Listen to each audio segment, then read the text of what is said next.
Ladies and gentlemen, welcome to our newest edition of Shots of Legends. In this edition, we fly to Nigeria to know a little bit more about Debrah's life. In this edition, we'll talk to Debrah Jalmet. Debrah is filmmaker, writer, director, actress, and a producer. So we'll be talking about her plans, what she's willing to achieve in the next few years. Stay tuned into our conversation. Don't forget to follow us on our social media. And how is the film industry in Nigeria? Maybe just quickly to talk again about this topic. Okay, the Nigerian film industry being the third or second in the world. Yeah. Well, it's relative. Some people say it's the third in the world. Some people say it's second in the world. But I believe we're maybe third in the world. Yes. When it comes to generally, because when you look at Bollywood, they make amazing films. I believe they make amazing films. They have the techniques and they have the story, even though some of their story as well. But they then you look at the Hollywood, it's top notch. Like their production is always up there. And I believe that the Nigerian film industry comes third because I don't think we're as good as Hollywood yet. Yeah. I don't think so. And I don't think we have the technicalities of Bollywood yet. So that's where I draw my conclusion from, that that Hollywood comes third in the world. So coming third in the world, we have our challenges, actually. The system is changing in the sense that we have a lot of independent filmmakers stepping into the film industry to tell their own stories that draws their knowledge from different angles, different people, different backgrounds.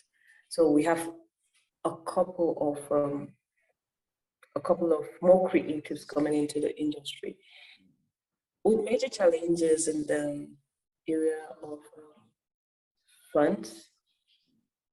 I believe Nollywood would be better if we. But what does it mean to be a filmmaker there in Nigeria? Do you have more support, more partnership, invest? Sorry, did you say something? Yeah, yes. I was asking about your platform. What is the meaning of being a filmmaker? Is it easy to be a filmmaker in Nigeria? No, it's not. To say the truth, it's not. Why? Because it comes with a couple of challenges in the area of the major challenge we have is investment, to get people to invest into your film, to believe that you would be able to make a film that would sell. Another challenges we have, it's lack of quality control, which affects a lot of us.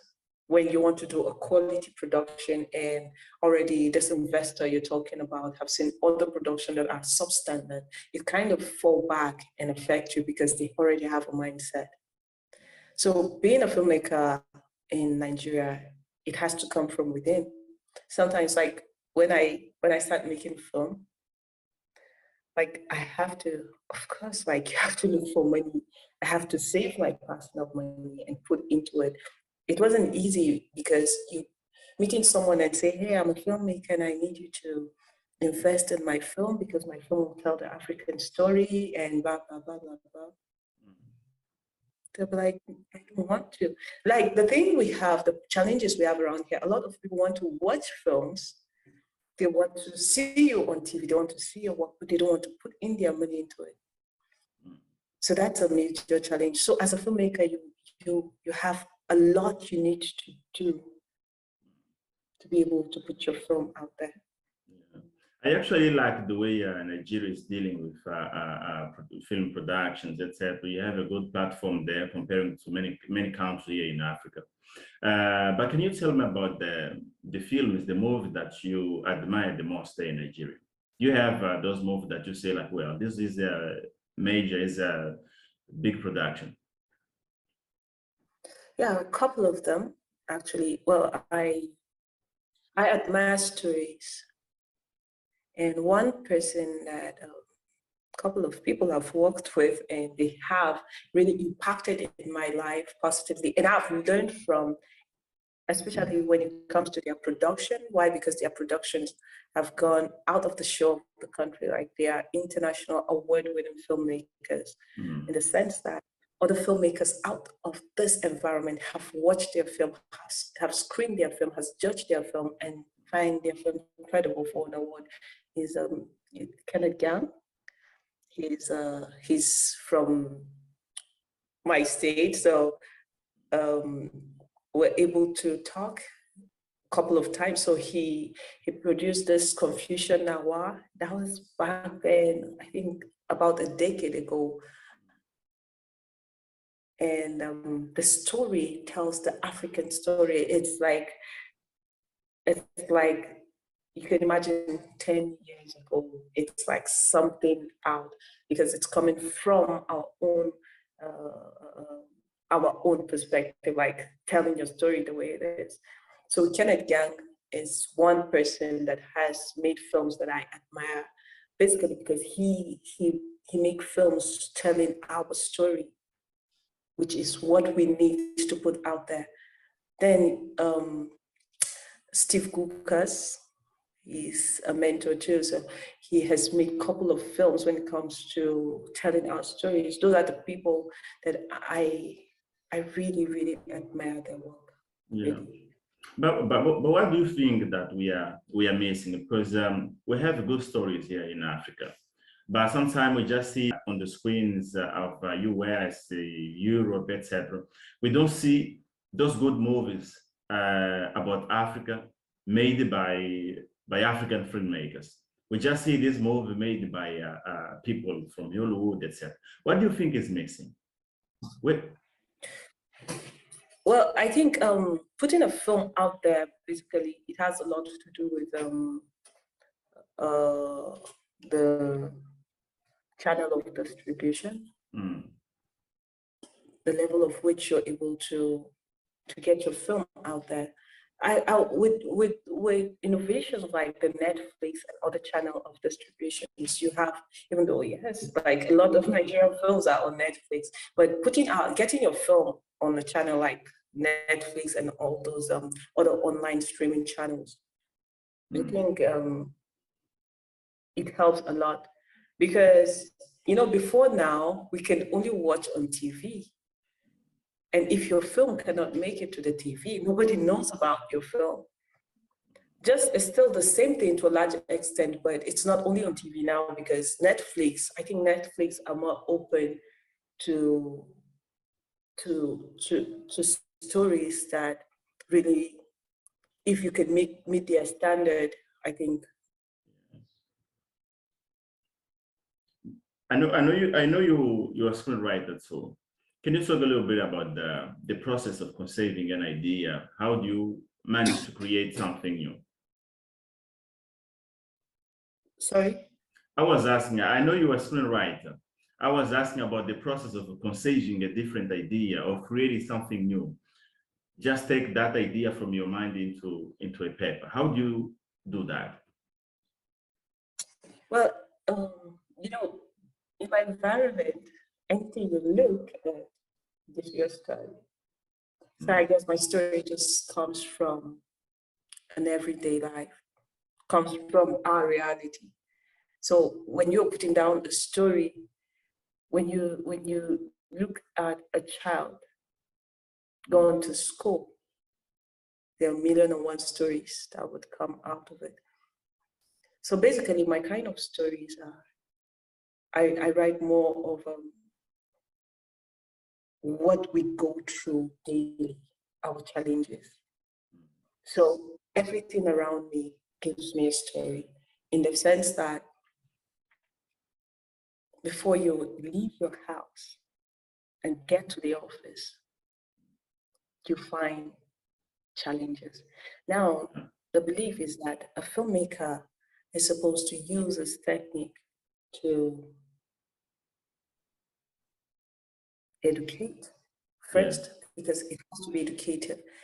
So that's my mindset, to educate, to entertain, and to project positivity. So for me, when I look at the situations around me, basically it gives me room to create. No, that's awesome. That's awesome. But what are the challenges you face? I mean, a lot of screenwriters actually face one of the problem, one of the limitation is to get the opportunity to be read. Because I think is a kind of limitation to find someone who can read your script and maybe turn that script into reality. I was talking to this friend of mine recently who had this opportunity, this privilege of sending his script to Boston, to a film production from Boston. And he had to sign an NDA, non-disclosure agreement. Looking to our perspective, looking to your platform, what are the challenges you feel or do you think that are most significant as a screenwriter?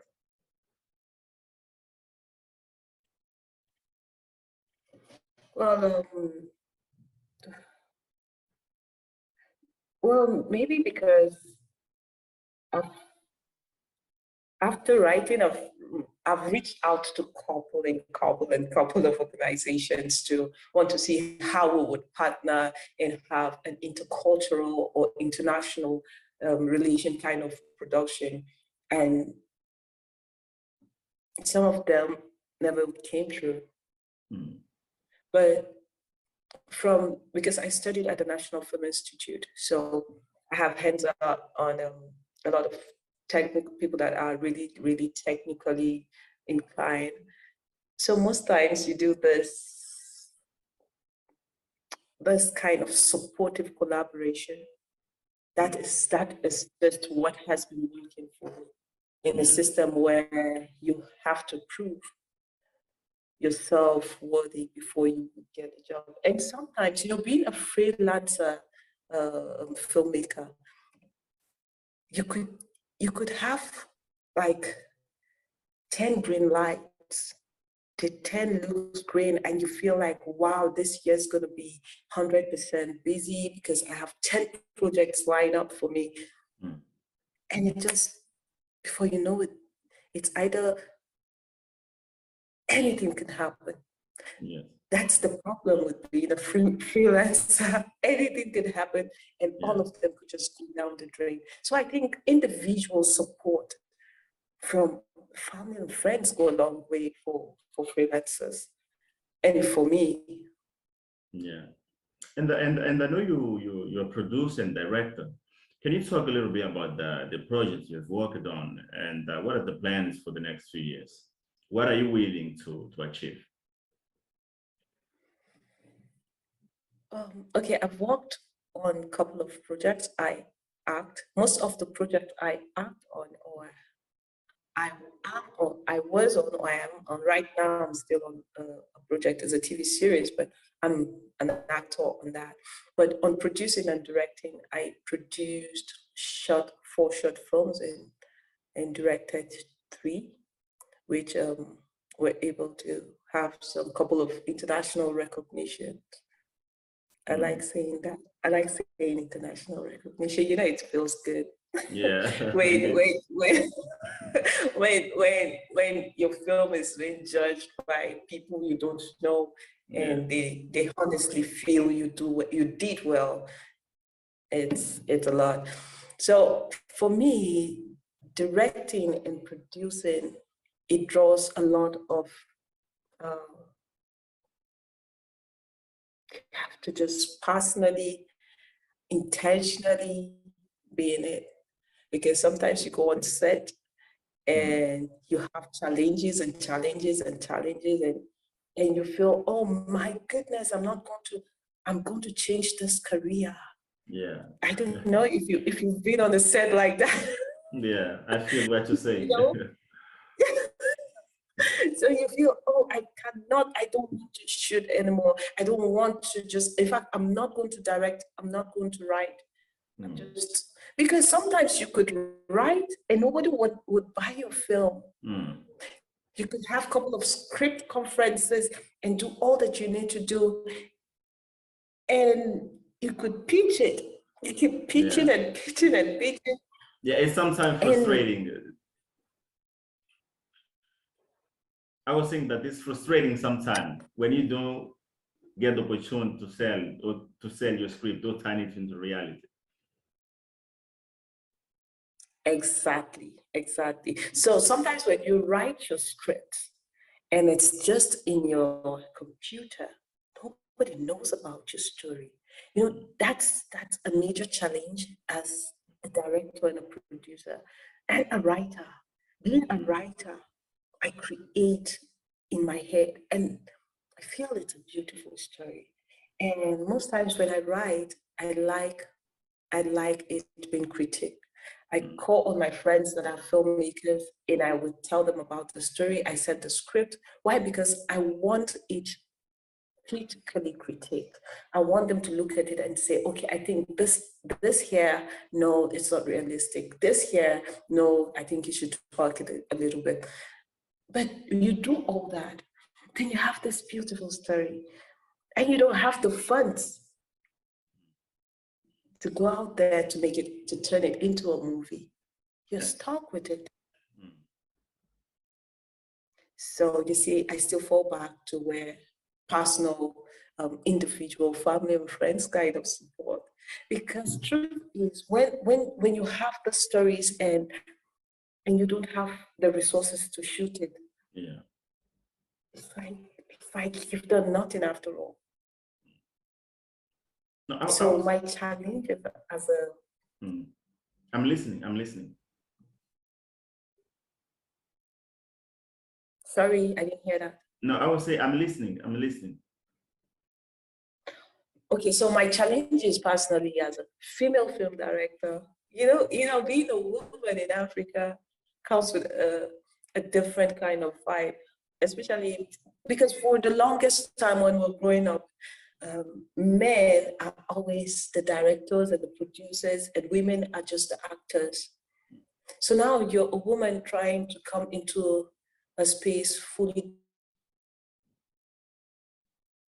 dominated by men, even though right now we're beginning to have more female producers and directors with the gender equality thing going around, it's still not as easy.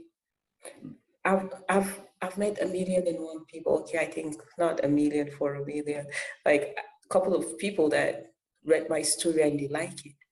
And because I'm trying to, I really want to build myself. I really want to prove that I can do this directing thing. I really want to show that I can direct, I can produce. Like, I'm not only a writer, but I have what it takes when it comes to directing. But when they read your story, they will like it and they'll say, Debbie, can I pay you off? I said, no, but I would like to direct. And they said, no. I don't want you to direct.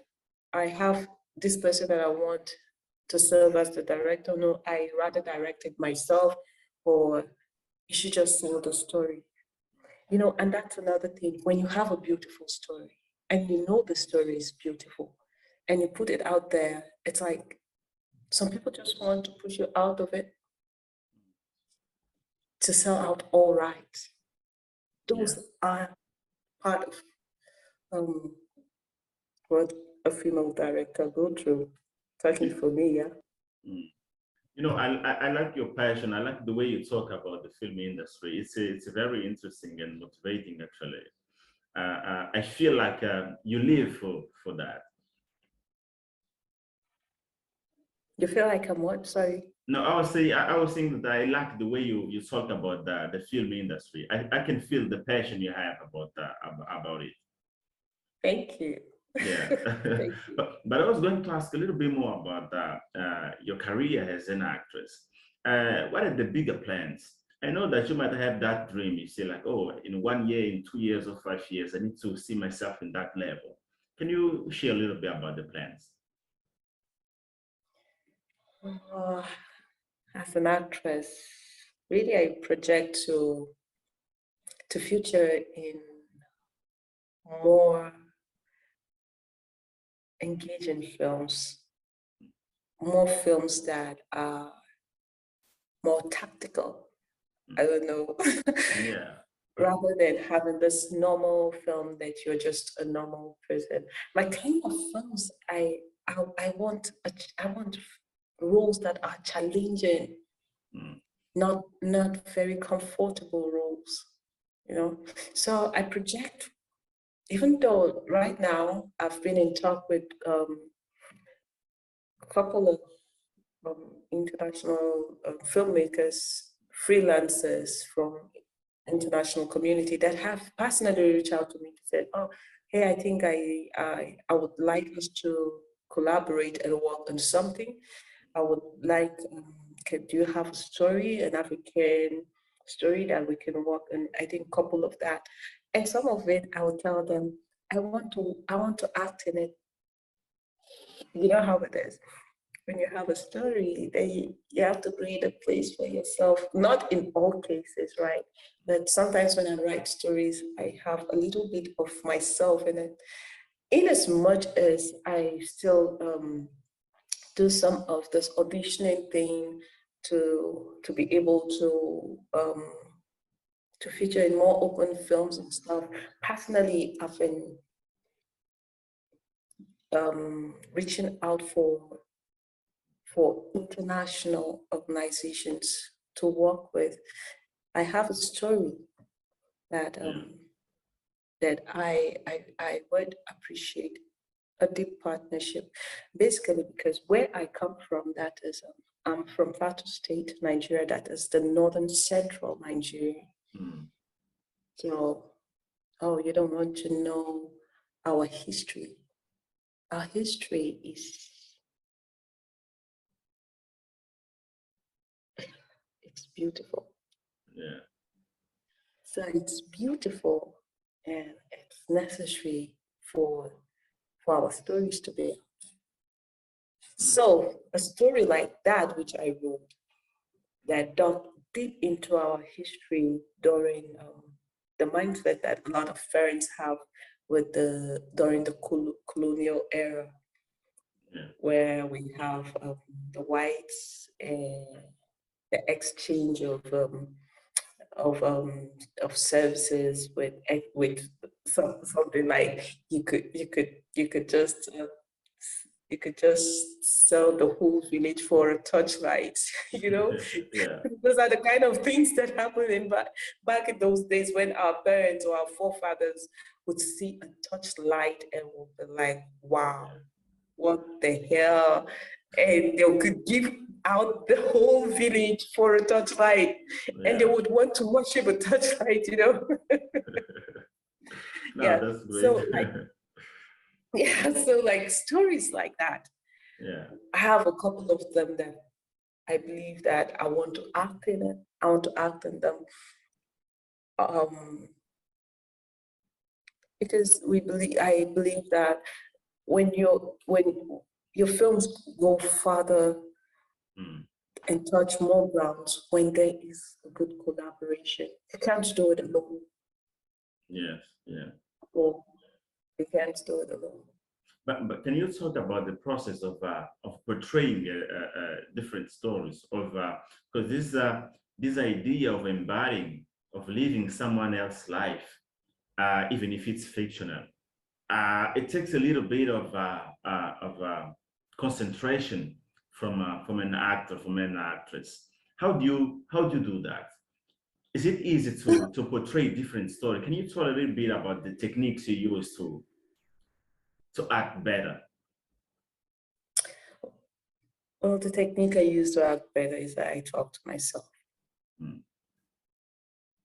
In my quiet times, I talk to myself and I tell myself there's nothing I can do. So when you look at a script, you understand the character and you try to just be that character. I don't even know how to explain it, but you just be that character. I wish I know how to say it, but it's basically you just put yourself